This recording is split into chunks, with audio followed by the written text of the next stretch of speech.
All right, to take you back to our earlier story on former President Olusegun Obasanjo's letter to President Muhammadu Buhari asking him not to seek re-election in 2019.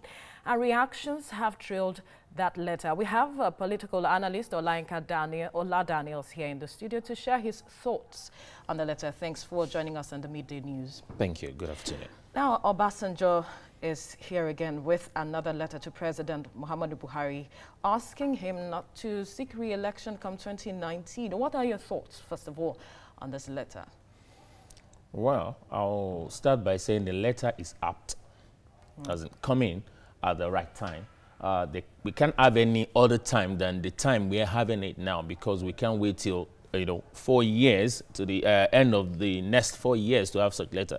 Having said that, former President Obasanjo has every right to do such, to write such letter. Well, if an average Nigerian cannot speak or cannot be heard, at least we will have someone that can be heard, in the country. And well, we thank God for his life, for him doing that. At the same time, President Buhari also has, in fact, he has every right to say he wants to contest or not. No one can take that right from him. Having said that, also, the nations, the people, the citizens also have their right to decide who to vote for. So whether he comes tomorrow or not, then we decide whether we're going to vote for him. You see, when some of us were there and were ready before he came in, we went all out to make sure that the government is, we have a new government. Reason because we are patriots, and it's about Nigeria, not about any party or any other person. But when we change it, and we said it then, that if we have this new this administration, and we give the administration the next 4 years, and it does not perform, we will change the government also. The power lies with the people, and we will do that. We will only wait to see if you employ someone in your company. There's a time they call probation.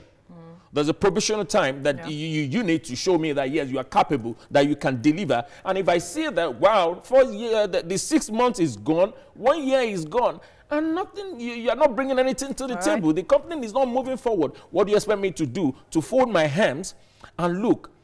Okay.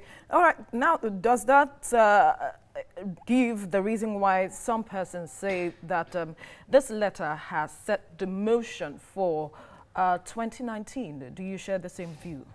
Well, to an extent, I share the same view to an extent. Reason being that we know what happened before 2015 when some letter came out and everybody started. Former president. From the press, came out. I mean, from former President Obasanjo to the former President Jonathan, and we saw what happened, and the whole nation, more like, I think the man, former President Obasanjo, he takes his time and is sensitive enough to read the body language of the populace. And that is what we need from our leaders. They need to understand the humanity. They need to see the people. So we are talking about an average person that needs food on his table. You see, I really have my reservation for former President Obasanjo in some other areas. But on this one, look at 2015, what happened? Now this letter came out yesterday.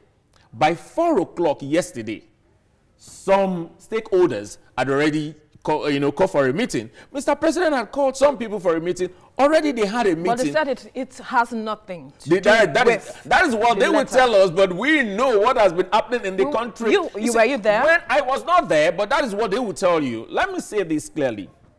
If you are the visionary, you have a vision, you are the captain of a ship and you are going somewhere, or you have a team that you put together to say, okay, we are going somewhere, and you get to probably the middle of the road, and the people, they actually know the road, the geographical environment of where you are going, and those people are being pushed aside. Then you have all sorts of people that doesn't even know where they are going, leading the ship. Tell me where the ship will end. And that is what we have in Nigerian government today.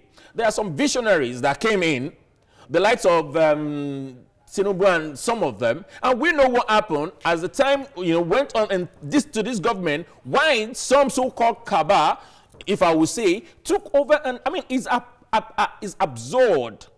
Look, you see, you can't have a leader, and you ask a leader that, wow, there's some barbaric situation in some, segment or subsections of the country in a particular state.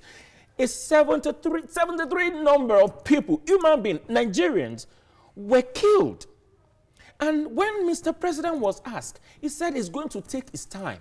He's going to think about it. I would advise Mr. President to take his time. He can sit back at home to think why we get someone else that we vote for.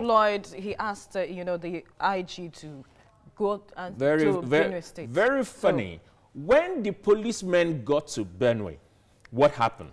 When they first set that got there and saw the weapons the so-called herdsmen in quote were using, what happened? They took to their heels.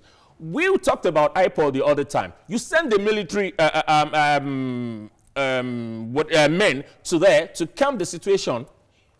This time, and you see, that is the one we heard. That is the one we know about the 73. What about the ones you've never heard of?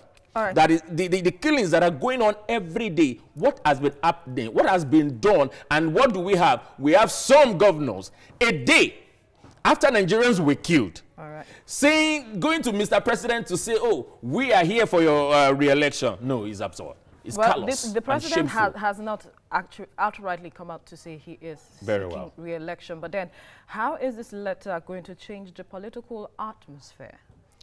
It will. It will.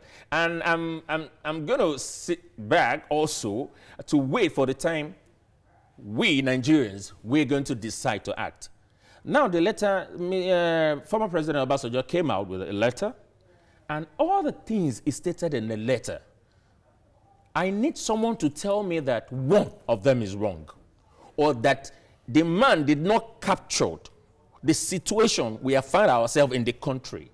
And tell me, already don't forget that the atmosphere is heat up. Don't forget that the Nigerians are complaining. Don't forget that people are already saying enough of this. So if the letter is coming from someone like former President Obasanjo, I'm sure we all know where that is taking us to. Well, thank you so much, Ola Daniels, for your time on the Midday News. We've actually run out of time, but I must thank you for your time, for sharing your thoughts.